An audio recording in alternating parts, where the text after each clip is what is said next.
वालेकुम दोस्तों, तुसीं देखदे पियो अपना देश पंजाब टीवी ते मैं तुहाडा मेज़बान मोहम्मद नदीम खरल। सब तो पहले अपने चैनल को करो सबसक्राइब ते बेल आइकन का बटन दबाओ कि मेरी हर आने वाली लेटेस्ट वीडियो तुहाडे तक पहुंच सके। दोस्तों अज तुहाडे वास्ते तुहाडा वीर नदीम खरल बाखड़ियां ते गबड़ा गायें दी वीडियो लैके हाजिर होया। ये डच नस्ल दियां भी ने, फ्रीजना भी ने, आस्ट्रेलिया भी ने और मुख्तलिफ किस्म दियां गावां और जनाब जर्सी भी है ने जिहड़ियां बाखड़ियां कहने असीं, जिहड़ियां वेलियां कहने, जिहड़ियां फंडरां कहने कि जनाब काटू भी कह सकते हो। ये सारियां जनाब गावां तुहाडे वास्ते लैके मेरे बड़े दोस्तां दी फरमाइश सी। मैं बेहद मशहूर हाँ जनाब खालिद अनवर दा जनाब गुजरांवाला तो, जिन्होंने मुहब्बतां और जनाब SM मुकीम ने जनाब ओमान दे विच ते उन्होंने बड़े मुहब्बतां बड़ा प्यार है जिन्हें वो आया सत बिस्मिल्ला वालेकुम सलाम कहना जनाब, उन्होंने बेहद शुक्रगुजार असीं हैं। जनाब हरदीप कुमार साहब ने जनाब इन्हों का भी बेहद शुक्रगुजार हाँ। तो जनाब सरदूल सिंह सिद्धू जनाब असी उन्होंने भी बेहद मशहूर हाँ जनाब। अपना की नाम आ ते पिंड का नाम है बठिंडा, उतों जनाब बेहद मशहूर हाँ। वीडियो देखते हैं, लाइक और शेयर करते हैं, अपना बहुत सारा जनाब मुहब्बत देंगे ने। जनाब वीडियो बड़ी अच्छी होने वाली है, बकरियां गावां की वीडियो है, दुध भी 5-5 से 7-7 सेर है और रेट भी इंशाल्लाह मकबूल ने मुहब्बत प्यार नाल। मेरा कैमरामैन तुहानूं सब तो पहले गां नंबर 1 विखाएगा। यह गां नंबर 1 है, ये डच नस्ल की ये गां है, ये फ्रीजन नहीं है, ये डच है क्योंकि एडा कद जो 5 फुट कद उच्चा है इस गां का। ये जनाब ये डच नस्ल की गां है, तुसीं वेखदे पे हो। ये बड़ियां खूबसूरत और बड़े लम्बे चौड़े वजूद की हामल गां है। ये जनाब बाखड़ी है, ये कोल धारां ने 6 सेर 2 टाइमां दियां, थना थोड़ा की सारी गारंटी है। कैमरा पूरी तो निगाह ना एक चीज़ दिखाता पे, मेरा सिर जिन्नी उच्ची है 5 फुट का इनका कद ही, एक पास मैं खलोवा दूसरे पासे बंदा खलोवे तो नहीं पता लगता इस गां का। ये डच नस्ल की गां है और मेरा कैमरामैन तुहानूं तसल्ली नाल दिखा रहा है। एक एक चीज़ डब्बे रंगे च ये नस्ल तुसीं वेखदे पे हो, अखां नाल बंदियां नूं पता है कि डच की होंदी है या की नहीं होंदी। पिछले पासों कद कैमरामैन साहब विखाओ तुहाडे जिन्ना माशाअल्लाह कद है इस गां का। पूरी आबो ताब नाल जनाब ये गां खड़ी है और माशाअल्लाह चंगे हवानियां दी हामल गां। लेकिन यह है कि हुण तो बाखड़ी है, असीं तुहाडे वास्ते हमेशा खूबसूरत बेहतरीन जानवर लैके आने कि किहदे विच कोई वाधा घाटा ना होवे। ये गां नंबर 1 है, इस बाद जनाब गां नंबर 2 विखाने हैं, फिर रेट पुछांगे इन्हां सारियां दा। यह गां नंबर 2 है, ये पिछे बच्चा है बच्चा है, ये 3 महीने की सूई है या 4 की सूई है या जो भी हिसाब किताब है। ये भी जनाब हत्थड़ है या मगर बच्चा है, मालक ना पुछांगे सारी गल्लां। ये मीनी है, निक्का निक्का सिंह है, ये आस्ट्रेलियन दे विच फ्रीजन विच क्रॉस है। गां नंबर 2 है, थां की सारी गारंटी, वाधे घाटे, दुध 5-5 सेर 6-6 सेर है और मेरा कैमरामैन तुहानूं पूरी तसल्ली नाल दिखा रहा है इस गां नूं। ये गां नंबर 2 है जनाब, यह तुसीं देखदे पे हो और इंशाअल्लाह तुसीं पसंद भी करोगे। आस्ट्रेलियन फ्रीजन क्रॉस है, काला डब्बा रंग है, ये जनाब जर्सी है, जो कुछ भी है तुहाडे सामने गां नंबर 2 है। असीं जनाब ये मालक नूं करने रिक्वेस्ट कि आन ते सानूं इहदे बारे पूरी जानकारी देण और पूरे ये मामले करन। चाचा जी आओ जरा, चाचा जी आओ, छड्डो आओ। ये गां नंबर 2, उस बाद जनाब है गां नंबर 3, छोटी वैड़ी है, ये दूसरा सुआ होनी है, पहला सुआ सो चुकी है। ये मेरा कैमरामैन तुहानूं तसल्ली नाल दिखा रहा है, शाह काला रंग है, ये भी आस्ट्रेलियन फ्रीजन क्रॉस गां है और जनाब इहदे कोल भी दुध 5 to 6 लीटर है। मगर ये बच्चा है या बच्ची है वो चाचे ने पूछांगे, तुसीं वेंदे पे जे बड़ी आला नस्ल की गां। चाचा अगू फड़ लिया जी, बच्ची 4 दंद है, तुसीं वेखदे पे हो और कैमरामैन तसल्ली नाल दिखा रहा है 4 दंद है जी, अजे पूरी नहीं हुई और जनाब बच्ची बड़ी आला नस्ल की हसील है। तुसीं देखदे पे हो मगर ये है जी कुछ बच्चा है जी, ये पिछे बच्चा है जी, ये तुसीं बड़ी आला नस्ल की ये जनाब गां तुसीं आप देखते पे हो। ये 4-5 महीने की सूई हुई है, 6 महीने की और ये सारा कुछ असीं तो तसल्लियां नाल एक एक चीज़ हम दिखाते पे हैं तो कोई कमी बेशी ना रहे। तो चाचा जी आओ ना जरा इत्थे मेरे कोल ते आपां तुहाडे नाल गल्लां करिए मिठियां मिठियां ते प्यारी प्यारियां।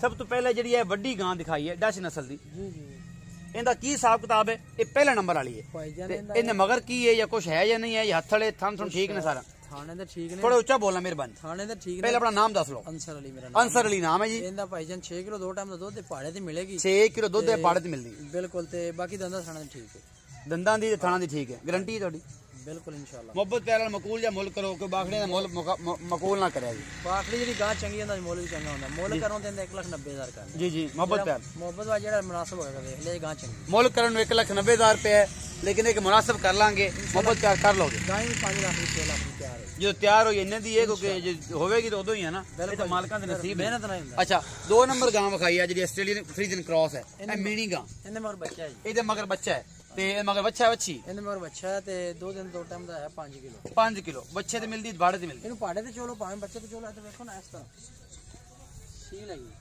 ਅਸੀਲ ਸਹੂ ਹੈਗੀ। ਬੱਚਾ ਛੱਡ ਦਿਓ ਤਾਂ ਵੀ ਕੋਈ ਮਸਲਾ ਨਹੀਂ, ਨਾ ਛੱਡੋ ਤਾਂ ਵੀ ਕੋਈ ਮਸਲਾ। ਇਹ ਨਸਲਾਂ ਸਾਰੀਆਂ ਜੀ ਹੁੰਦੀਆਂ ਨੇ। ਅੱਛਾ ਇਹਦਾ ਮੁਹੱਬਤ ਪਿਆਰ ਵਾਲਾ ਮੁੱਲ ਕਰੋ। ਇਹਦਾ ਮੁੱਲ ਤੇ ਕਰਦੇ ਆ 1,35,000 ਦਾ। 1,35,000 ਦਾ ਮੁਹੱਬਤ ਪਿਆਰ ਹੋ ਜਾਏ। ਸਣੇ ਬੱਚੇ ਕਰ ਦਿਓ। ਹਾਂਜੀ ਮੁਹੱਬਤ ਪਿਆਰ ਹੋ ਜਾਏਗਾ इंशाल्लाह। अच्छा एक गब्बड़ गुब्बड़ तो नहीं हैगी? नहीं जी नहीं, नबड़ा पर जो फैम फार 3 नंबर वाली मैं गां विखाई सी। हां जी आ पहलन बैठ जेडी मो 4 दंदे ਇਹਦੇ ਮਗਰ ਕੀ ਹੈ? ਦੁੱਧ ਕਿੰਨਾ ਕੀ ਹਿਸਾਬ ਤਾ? ਇਹਨੇ ਮਗਰ ਬੱਚਾ ਹੈਗਾ। ਇੱਧਰ ਵੇਖ। ਇਹਨੇ ਮਗਰ ਬੱਚਾ ਹੈਗਾ, 2 ਦਿਨ ਦਾ ਹੈਗਾ ਤੇ ਇਸ ਟਾਈਮ 2 ਟਾਈਮ ਦਾ 8 ਕਿਲੋ। 8 ਕਿਲੋ ਦੁੱਧ। 4 ਕਿਲੋ ਸਵੇਰ 4 ਕਿਲੋ शाम मगर बच्चा है। मगर बच्चा है। हां जी पहला सुआ सुई है। अच्छा दो लाइन दे किने पैसे? मोल कहना देंदा 1,45,000 का। 1,45,000 ਇਹਦੇ ਜੇ ਮੁਹੱਬਤ ਪਿਆਰ चलो ਤੁਸੀਂ ਜਿਹੜਾ ਕਰੋਗੇ कोई गाहक बनेगा तो फिर कोई गाहक बनेगा तो इंशाल्लाह जरूर करो। हां वादा करता इंशाल्लाह। मच्छी बहुत चंगी। ਇਸ ਤੋਂ ਬਾਅਦ ਜਨਾਬ ਤੁਹਾਡੇ ਕੋਲ ਇੱਕ ਸਾਈਵਾਲ ਦੇ ਵਿੱਚ ਗਾਂ ਖੜੀ ਹੈ। ਇਹ ਚੌਲਸਤਾਨੀ ਹੈ। ਇਹ ਵੱਡੇ ਵੱਡੇ ਸਿੰਘਾਂ ਵਾਲੀ। ਇਹ ਕਿੰਨਾ ਸੂਆ ਹੈ, ਕੀ ਹਿਸਾਬ ਕਿਤਾਬ ਹੈ? ਇਹ ਜਨਾਬ ਇਹ ਗਾਂ ਨੰਬਰ 4 ਹੈ ਜੀ ਸਾਡੇ ਕੋਲ। ਇਹ ਤੁਸੀਂ ਵੇਖਦੇ ਪਿਓ। ਇਹ ਸਾਈਵਾਲ ਹੈ, ਇਹ ਚੌਲਸਤਾਨੀ ਹੈ। ਇਹ ਚੰਗੇ ਵੱਡੇ ਹਵਾਨੇ ਦੀ ਹਾਮਲ ਇਹ ਗਾਂ ਹੈ। ਇਹ ਚੌਥਾ ਸੂਆ ਹੈ, ਇਹ ਪੰਜਵਾਂ ਹੈ, ਇਹ 20ਵਾਂ ਹੈ। ਇਹ ਸਾਰਾ ਕੁਝ ਤੁਹਾਡੇ ਸਾਹਮਣੇ ਹੈ ਜੀ। ਗਾਂ ਦੁੱਧ ਪੂਰੀ है जी। चौथा नहीं है, तीसरा सुबह कर दी गई है। जवान गाय है। जवान गाय है जी, बिल्कुल दंद बड़े आला ने और थन थुन बड़े सोहने ने। ये किन्ने दिन गब्बन हैगी जी? मालक दा कहना है जी गब्बन। तकरीबन फड़ो फड़ो अगू फड़ो। डरती पी ये 10 दिन कट दी है जी। कैमरामैन तसल्ली ना तुहानू दिखा रहा है। ये गब्बन है जी, फुल तैयार है। कोई बंदा साडे नाल पैसे दे मुका लवे मेरी जिम्मेदारी ते ये जनाब असी जो सूप हैगी उदों इहनू बच्चे समेत ठंड चेक करके असी इहनू भेज देंगे। मेरा कैमरामैन तसल्ली नाल रख दे। मेरा कैमरामैन तसल्ली दे नाल तुहानू एक चीज दिखा रहा है और इंशाल्लाह तुहानू फाइनली तौर पे पसंद ये आवेगा। ते चाचा जी ये दसो कि ये तुसी जिहड़ा है भाई अंसर ये गां दा की हिसाब किताब किन्ने दिन लैंदी सुआ किन्ना? वजन तकरीबन है तीसरा सुबह सुंदी पी ते 10 दिन ले 10 दिन ले जाए। कुछ 2 दिन अगे थोड़े थल्ले ते हो जांदा जानवर सूण लगे। जी जी ते तकरीबन 2 दे कर दी 13-14 लीटर पिछले। अच्छा तीसरा सुआ मोहब्बत प्यार वाला मुल की है? मोल ते 1,35 करना चलो 30 1,30,000 ये फाइनल ये जो मोहब्बत प्यार साडे आए दा हया थोड़ा बहुत हो सकदा है। थोड़ा बहुत हो सकदा है। ये जनाब आई सी साडे कोल 4 गावां बाखड़ियां दी वीडियो। उम्मीद है तुहाडे कोलों नहीं जी ਉਹ ਨਹੀਂ ਸਾਡੀ ਸਮਝ ਆਉਂਦੀ। ਲੱਤ ਨੂੰ ਮਸਲਾ ਹੈ ਤੇ ਫਿਰ ਮੇਰੇ ਦੋਸਤ ਮੇਰੇ ਇਤਰਾਜ਼ ਕਰ। ਕੋਈ ਮਸਲਾ ਅੱਛਾ ਲੰਗੜੀ ਲੁੜੀ ਨਹੀਂ ਹੈਗੀ? ਨਹੀਂ ਜੀ ਨਹੀਂ। ਗਾਂ ਨੰਬਰ 5 ਵੀ ਹੈ ਜੀ। ਇਹ ਕਹਿੰਦੇ ਨੇ ਲੇਕਿਨ ਲੱਤ ਨੂੰ ਥੋੜਾ ਜਿਹਾ ਮਸਲਾ ਸੀ, ਇਸ ਕਰਕੇ ਮੈਂ ਵੀਡੀਓ ਦੀ ਸ਼ੂਟ ਨਹੀਂ ਕੀਤੀ। ਇਹ ਗਾਂ ਨੰਬਰ 5 ਹੈ, ਅਸੀਂ ਦੇਖਦੇ ਪਿਓ। ਇਹ ਵੀ ਫਰੀਜ਼ਨ ਆਸਟ੍ਰੇਲੀਅਨ ਕ੍ਰੋਸ ਹੈ। ਤੁਸੀਂ ਸਾਰਾ ਕੁਝ ਦੇਖ ਰਹੇ। ਲੱਖੀ ਗਾਂ ਹੈ, ਸ਼ਾਹ ਕਾਲੀ और जनाब ये बड़ी आला नस्ल की गां है। ये कुछ साहिवाल का रला भी है मैनूं लगदा। ते ये जनाब ये को भी दुध दा की हिसाब किताब है। ते तुसीं देखदे पियो और तुहानूं फाइनली तौर ते भी विखा दें दा रेट रूट तुहानूं पुछ के दस देने इहदा की हिसाब किताब है और इहदा की मामला है। ये सारा कुछ मेरी कैमरे दी नजर होएगा। ये गां नंबर 5 है। ते आंसर आओ जरा इहदे बारे में दसो इहदे को की हिसाब किताब है, दुध दा की मामला है, किवें दे? इहदे कोल 2 टाइम दा 6 किलो है। 6 किलो दुध 2 टाइम दा है। हां 2 टाइम दा 6 किलो दुध है। सीरे पाड़े नहीं मिलदी है सारी पाड़े सारे पाड़े च मिलदी है। सील है जी ने। अच्छा मोल करदा 1,40,000 1,40,000 मुल करदा जी। एक मोहब्बत प्यार हो जाएगी? बिल्कुल हो जाएगी। बच्चे निशानदेही करो जी केड़े पहलन दा केड़ा है ते दूजी दा केड़ा है? बच्चा जेड़ा मीनी गाई है ना, मीनी गाई दा केड़ा है? ओंदा आए ते पहलन वच्छी दा आए काली दा। अच्छा पहलन जेड़ी वच्छी है ओदा बच्चा आ है। हां जी। ते जेड़ी मीनी है ओंदा आ है। ए मीनी दा है जी ए बच्चा। ਅਸੀਂ ਵੇਖਦੇ ਪਿਓ ਜੀ ਨਿੱਕੇ ਨਿੱਕੇ ਇਹ ਵੀ ਬੜੇ ਚੰਗੇ ਨਾਇਆਬ ਨੇ, ਬੜੇ ਆਲਾ ਨਸਲ ਦੇ ਜਨਾਬ ਫਰੀਜ਼ਨ ਆਸਟ੍ਰੇਲੀਅਨ ਦੇ ਵਿੱਚ ਨੇ। ਔਰ ਬੱਚੀ ਜਿਹੜੀ ਦੂਸਰੀ ਹੈ ਪਹਿਲਣ ਦਾ ਬੱਚਾ ਉਹ ਹੈ ਜੀ। ਇਹ ਦੋਵਾਂ ਤੁਸੀਂ ਰੇਟ ਸੁਣੇ ਨੇ। ਦੁਬਾਰਾ ਨਜ਼ਰ ਇੱਕ ਵਾਰੀ ਕੈਮਰਾਮੈਨ ਦਿਖਾਉਂਦਾ ਹੈ ਔਰ ਇਨਸ਼ਾਅੱਲਾ ਤੁਸੀਂ पसंद करोगे। उम्मीद है अज वाली वीडियो जी है बेहद लाजवाब लगेगी और बड़ी आला है। अपना बहुत सारा ख्याल रखा जे। मिलेंगे अच्छी और बेहतरीन वीडियो नाल। अल्लाह दी